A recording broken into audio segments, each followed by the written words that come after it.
This is a remote transmission for an Abbott or St. Jude Medical loop recorder. This is the Confirm RX 3500.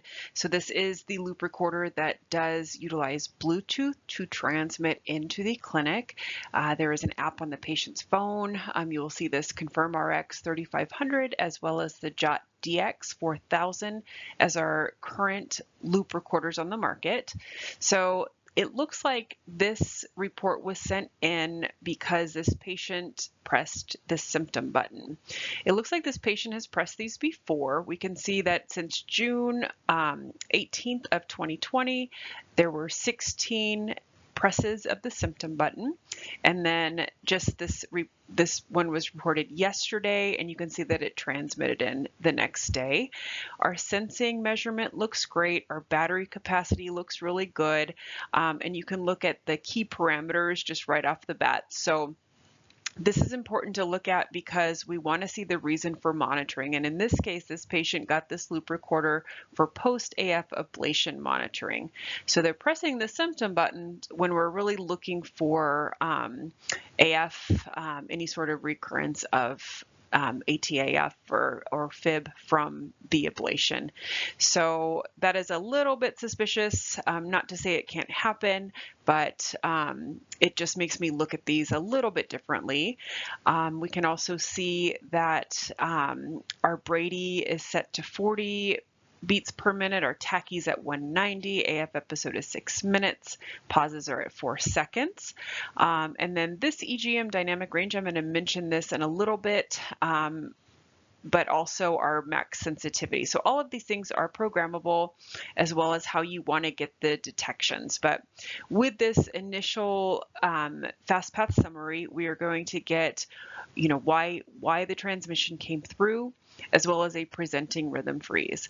So this presenting rhythm freeze is absolutely beautiful. You can see clear P waves marching through. So this is normal sinus rhythm. And if we look at the rate, it's right around 76 beats a minute. I'm seeing P waves marching through perfectly with corresponding R waves. It doesn't look like there's any sort of AV delay. So that looks great right off the bat. Moving on to the next page, we can see part of our FastPath summary. Again, just more diagnostics. So this is going to show your ventricular heart rate histogram since that June timeframe. It looks all pretty normal here between 60 and 100, a little bit trending above here, but we can look into that a little bit further as we look through the EGMs. And then of course, AF burden, which is what we really want to see for this patient, given that she's post AF ablation.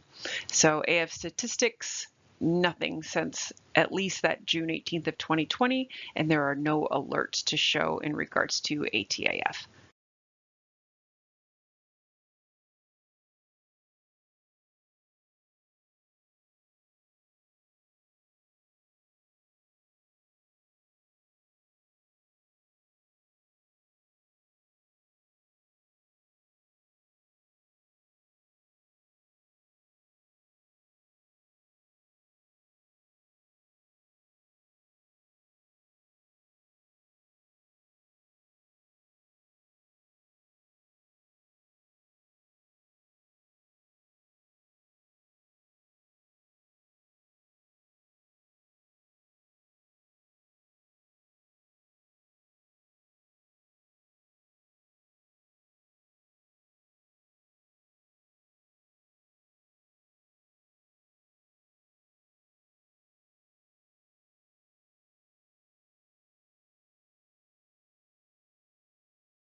Here we can see just our episode summary.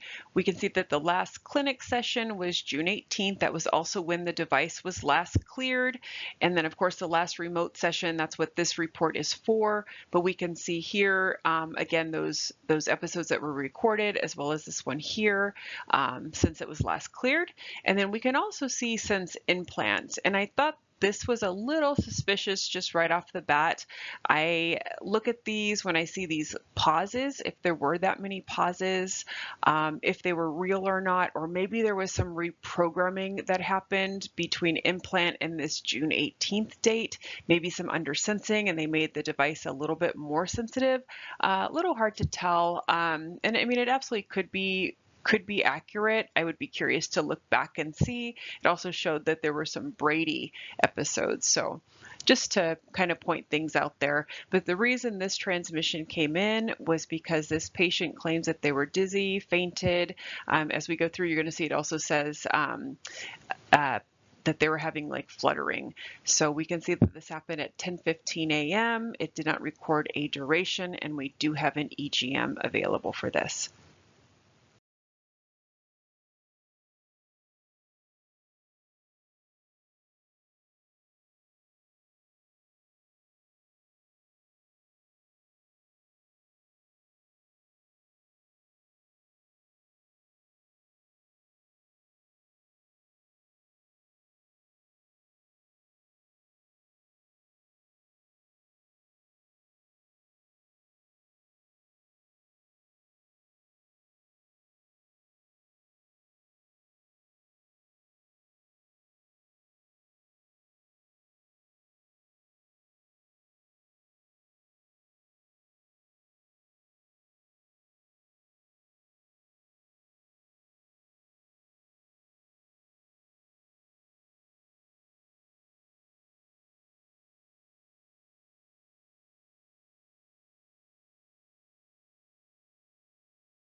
We have more diagnostics here, again, just showing the rate distribution, the AF statistics, mean ventricular rate. Obviously, we're not going to see anything here because there haven't been any recordings, and again, an AF burden, but there haven't been any recordings, so that is going to be flat.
This is our actual symptom episode recording. And again, I had mentioned earlier, you can see here where the patient stated they were dizzy, fainted, fast heart rate, short of breath, fluttering. It gives a nice overall representation of the rate during this recording. It is important to note that the nominal setting for a symptom episode is 8 minutes. So as soon as a patient hits that trigger button, the device will look back and record 8 minutes worth of EGMs. So this is a very long recording. It will then do 60 seconds post trigger. Now that is something that you can reprogram. I will talk about that in just a little bit. But for now, let's just kind of comb through this episode and see if there's anything that looks out of the ordinary. Right off the bat, we can see that the rate, it varies a little bit, but it is, just a little bit over 100 at some time. And if we look at the signal, again, it looks fantastic. I can see clear P waves marching through. The rate is nice and stable. So I'm going to keep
going through here.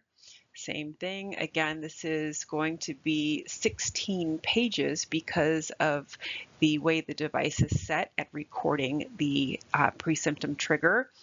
Also, if you notice here, I noticed this when I was going through this report, the EGM is kind of trending, or the recording's kind of trending up towards the top of the strip. That is something that we can also fix. So I made a note of that later on.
Keep looking through this. Everything is just marching on. The sensing looks beautiful, nice and regular.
Keep going here. That all looks the same. I can still see P waves marching through.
signal dips out a tiny bit there, but it's still being sent, so that's good. I'm going to keep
scrolling.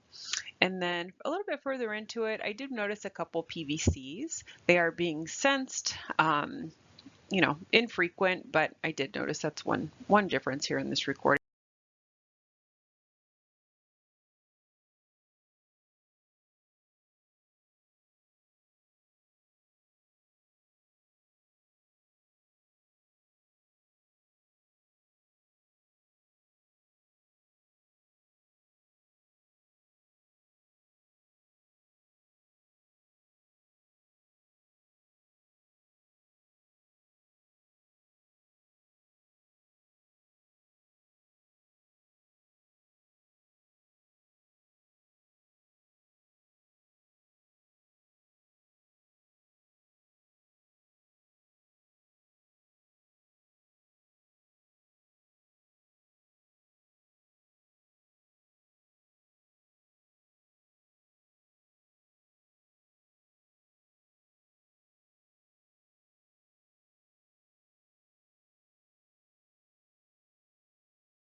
And again, it kind of goes back to normal.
Bear with me as I keep scrolling through. Here are some more PVCs.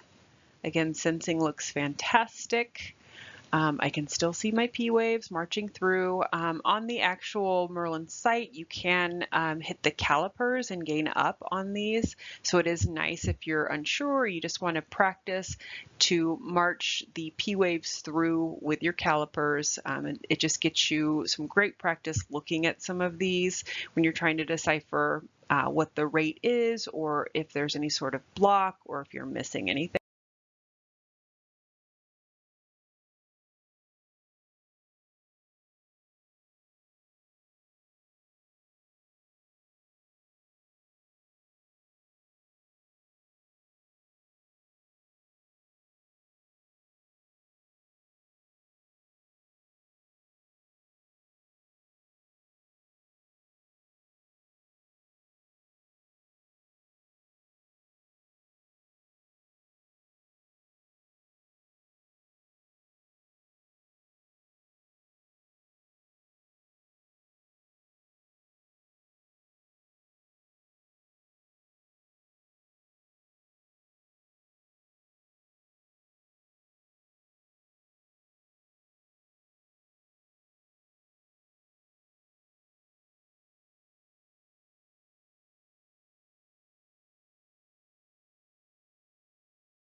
So we'll keep going here, more of the same.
More of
More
again,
great. I love our P wave.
And then you can see here on, this is where the actual button was pressed. You can see the trigger for the symptom. So that whole strip was leading up to that patient feeling that symptom. So once she pressed that there, it looked back 8 minutes, and now it's just going to record a minute of EGM.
So we keep scrolling.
Looks pretty normal, and here is where it ends.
this is just our parameters, just the way the device is set. Again, here's the patient's date of birth, the implant date, the reason for monitoring.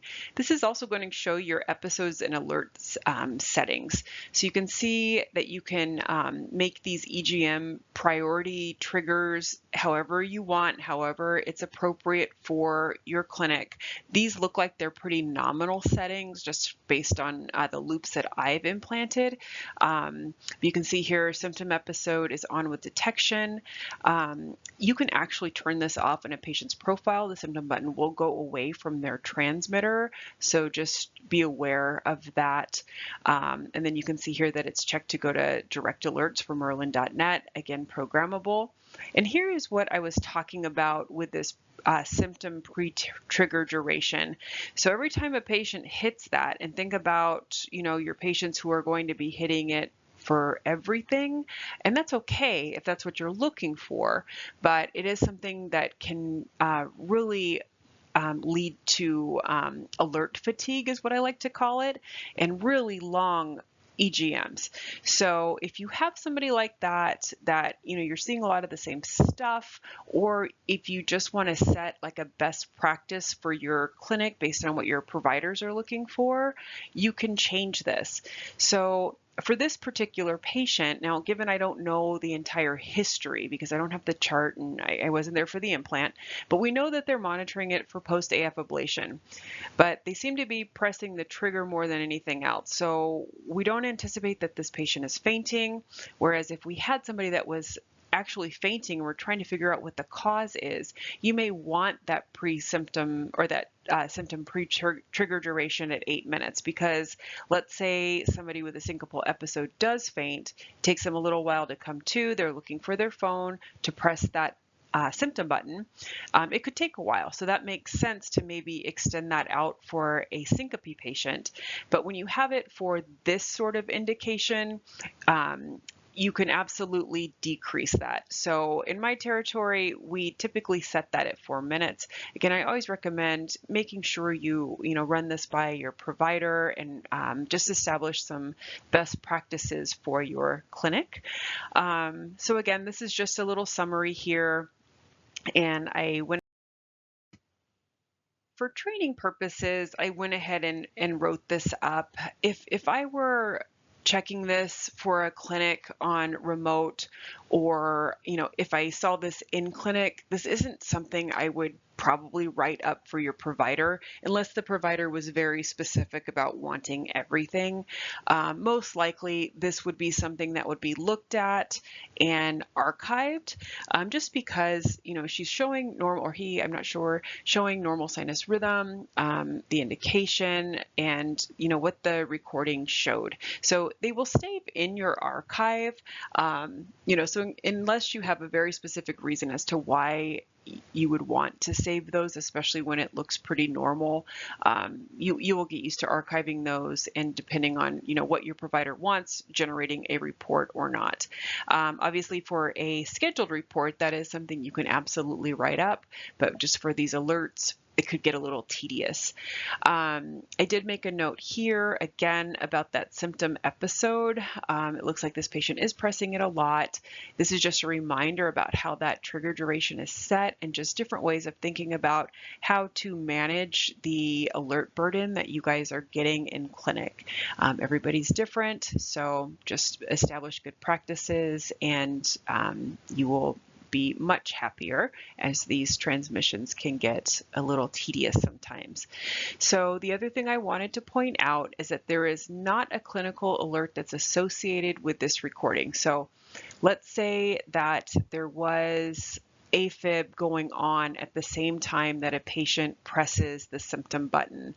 You are then going to generate what's called a clinical alert, and those are going to come in with a little bit higher priority than just a recording on its own, because the device would already be recording because it's met the rules that we have programmed into it, and the device, the patient also pressed the symptom button. So it kind of is like a double whammy there. It just is going to give you a little bit more notice or attention to why that symptom button I'm sorry, why that symptom episode is coming in, because there's actually something else going on that would have been recorded had the patient not pressed the symptom button. And of course, for a little bit more advanced programming, I would